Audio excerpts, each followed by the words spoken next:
Your Steve Jones Show podcast is loading now. The Steve Jones Show podcast is sponsored by Sunbury Motors, North 4th Street in Sunbury, and Sunbury Motors Kia, routes 11 and 15 in Hummel's Wharf. The first ever Woody Durham Award winner, this year's Chris Schenkel Award winner. In his 50th and not last season with Indiana, and as Penn State Athletic Director Pat Kraft says to me, Don Fischer is the greatest. Well, he's right. Don, welcome. Well, Pat's a little non-objective about that. You realize that, of course. Oh, I do, but still. I mean, I've already heard it Did you start crying at that point? No, you don't usually bring me to tears, Don. No. I know how I can bring you to tears. Oh, I know you Chris Reynolds? Oh, yeah. Excuse me for a moment. I'm starting to choke up just a bit. Sure, it was just a little tug of the jersey. Yeah. It wasn't noticeable. It wasn't noticeable. It wasn't noticeable, at least two of them. Exactly right. Oh, exactly God. Right. Yes, Don and I are two of the survivors of that night. And all the other one's Tim Brando, by the way, in Rec Hall. That's right. I had so many fans. Like, this happened for like 10 years. It's the greatest game I ever went to. I said, what do you think? And I said, they lost. What do you I said, no. I said, here's Don's number. Call him and ask him. He said, no. No, I think Indiana did win that game. I do think they did win that game. Oh, my goodness. I'll say this, in the second overtime, Penn State's up, and then Indiana hit a gear, and Damon Bailey played great. So, yeah. All right. Enough of that. I'm starting to shake. Well, now I know who's going to shake next. I know. Because we're going to talk about football. Yeah, and you know what? What people may not realize is Illinois has one loss, and it's Indiana that inflicted the loss. And to you, it must feel like it was like a year ago because it was right back at the beginning. Yeah. What has changed from the team that started out with 3 straight wins, including Illinois, if anything? Well, not much. And the truth of the matter is Illinois should have won that game. And they did not, in my opinion, because they screwed up.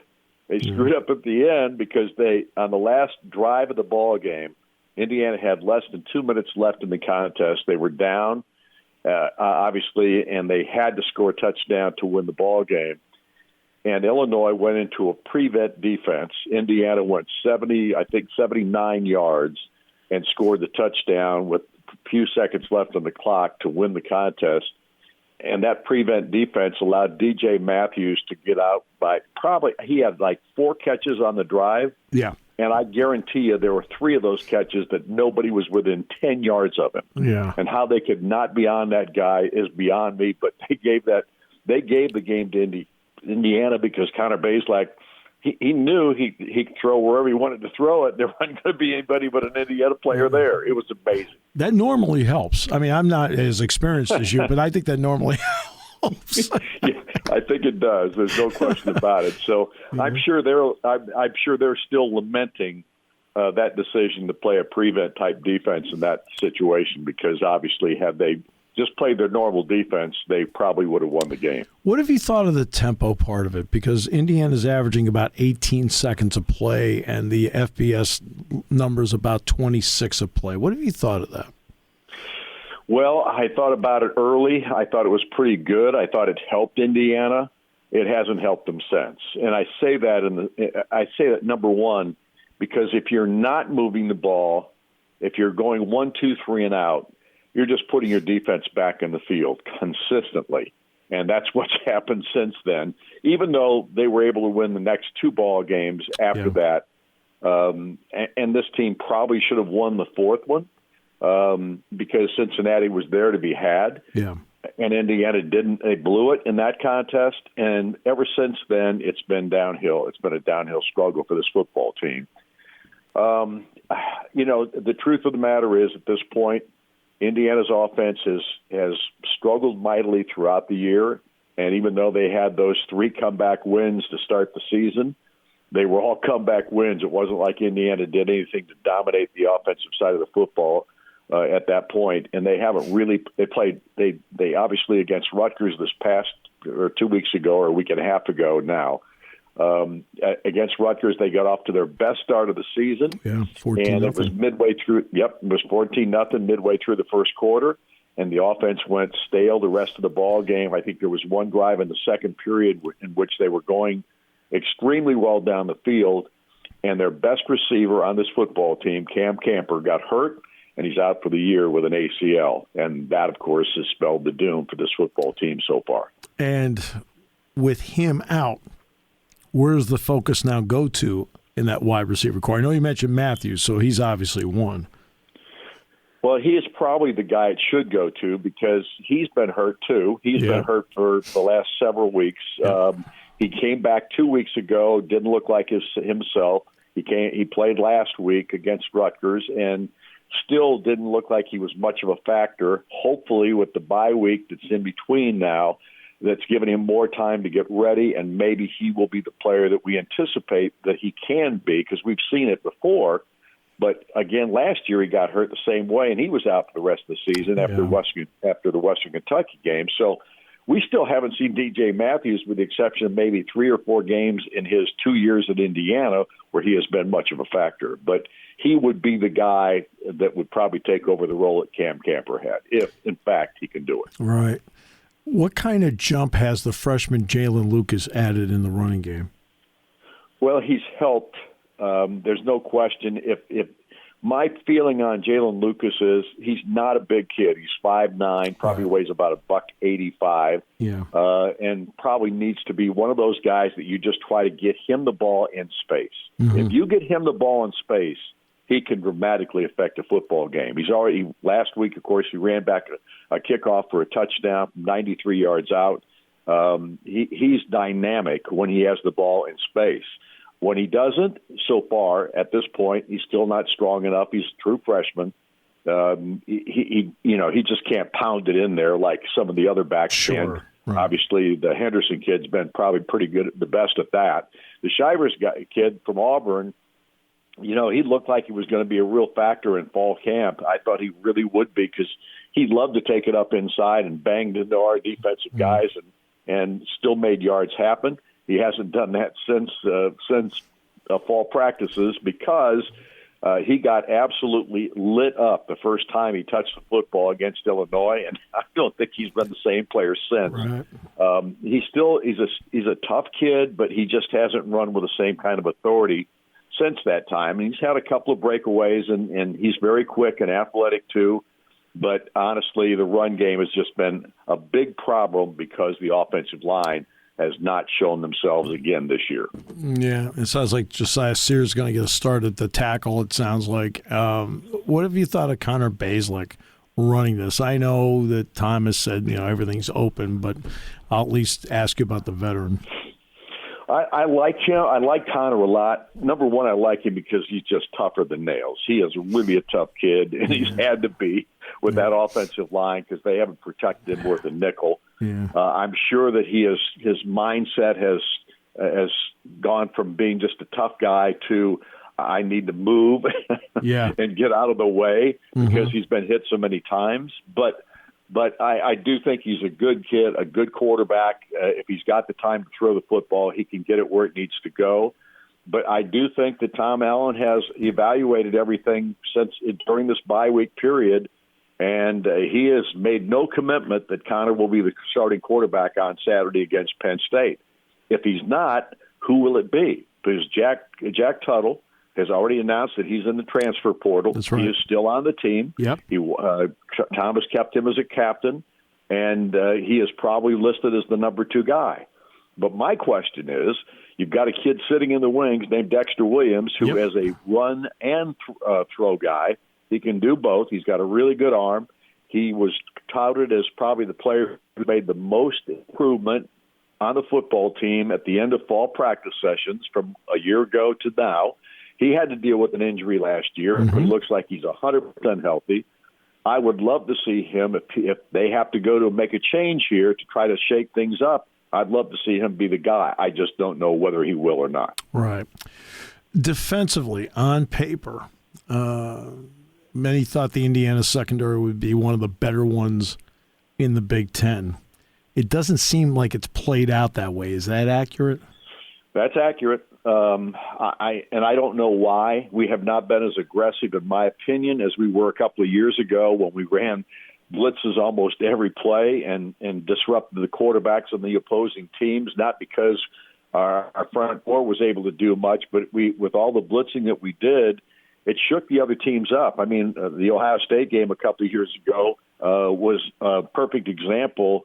Justin Fields, he had no clue what was going to happen in that ball game, and he struggled until they got the game in hand in the fourth quarter. But we haven't played that way, and we haven't played that way for 2 years now. I don't quite understand that aspect of it. I think Tom is a terrific defensive guy. I agree. And he's a terrific coordinator. Yep. I mean, he really was. But and even though he's taken over the play calling this year, it's not worked. It's just not been the same. And I'm not quite sure what the answer there is. I know Tywan Mullen came off of an injury last year that he hasn't been the same guy, and I know he's a great kid and really a good football player. Yes, he is. But he hasn't played the same way. And Jalen Williams has had a good year, but not a great year.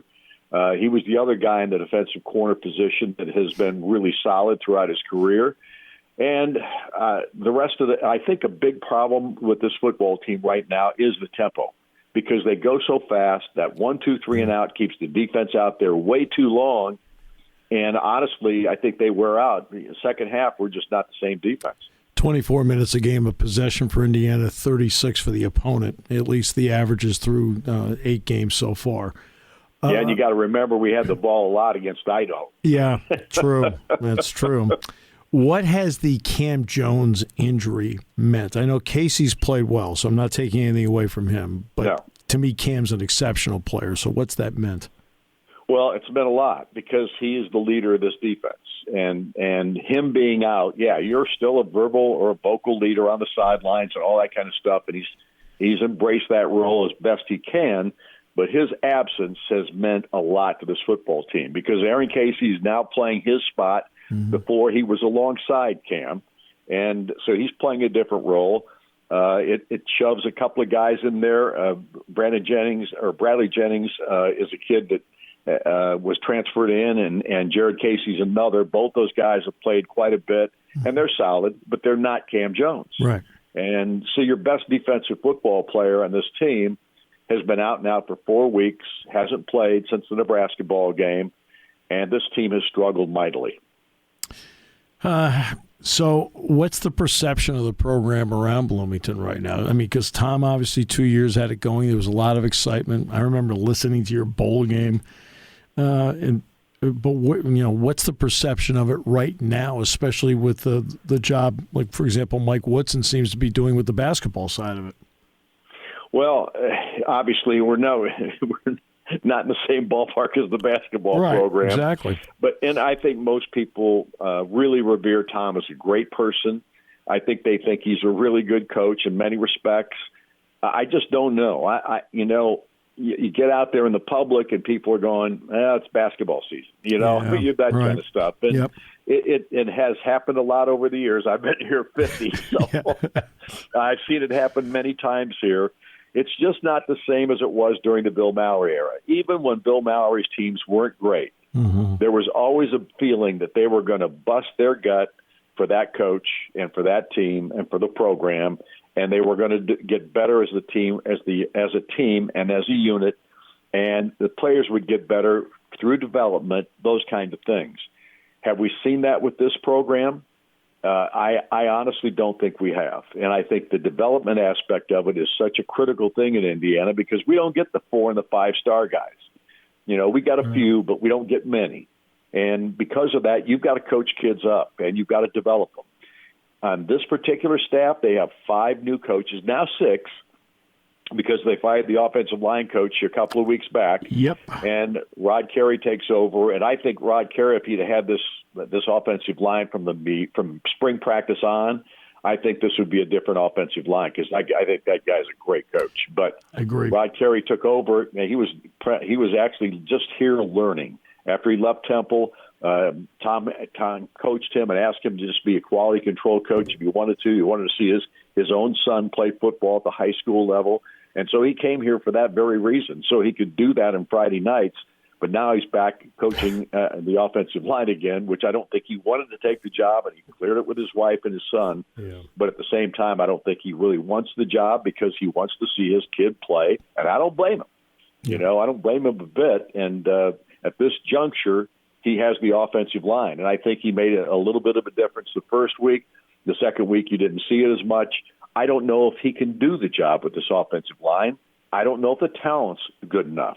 But I do think that if he would have had that program or had our program at the offensive line position from the beginning of last spring up to this point, we would be a different football team. Right. I agree with you.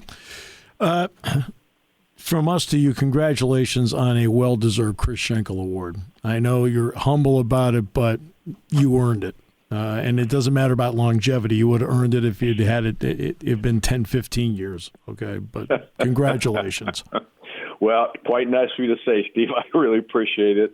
But honestly, you're a part of a team, no matter who what you're doing in this life. No doubt. And I've had a lot of great people around me. Buck Sewer, of course, who retired at the end of last season as my analyst in football, was just the best ever. I mean, he was so good. And Jack loves Buck. Loves him. Yeah, well, absolutely he loves him because if you don't love Buck Sewer, you don't like football. You don't like people. Exactly. And Buck was so much fun to work with. And I got a really good young guy now. Rhett Kleinschmidt is his real name, but he goes by Rhett Lewis. Yeah. He's on the NFL Network. He flies in from Los Angeles every week to wherever we're at or here in Bloomington to do the games. He is a former IU graduate and wanted to be the new color analyst when Buck hung it up, and we hired him because he's really good. Yeah. So we've got another really good one. So I've been very fortunate to have some of the best color analysts in the business in both football and basketball. That's a big part of why we've had success. Always a pleasure, my friend. I'm really looking forward to seeing you on Saturday. Steve, it was great listening to all those comments in regard to all the stuff that happened this time of the year or this day in sports history. The day in sports history. The 1892 comment, I'd live that. You know that. I said I was there. I mean, the running joke that he and I have when we do a basketball game is that he's in his, now we can use the different numbers. He's in his 50th. I'm in my 41st. I'm the baby of the group. Well, you know what? Everybody's the baby of the group when it comes to me, so I get it. Yeah, and guess what? We all look up to you, so all of us do with deep respect. You don't set the bar high, boys. I'm glad of that. That's always been my standard. Donnie, you're the best. As Pat Kraft says, Don Fischer, he's the greatest. You tell Pat I said hello. I will. Hopefully I get a chance to see him this weekend. You bet. Thanks, Don. You bet. See you, Steve.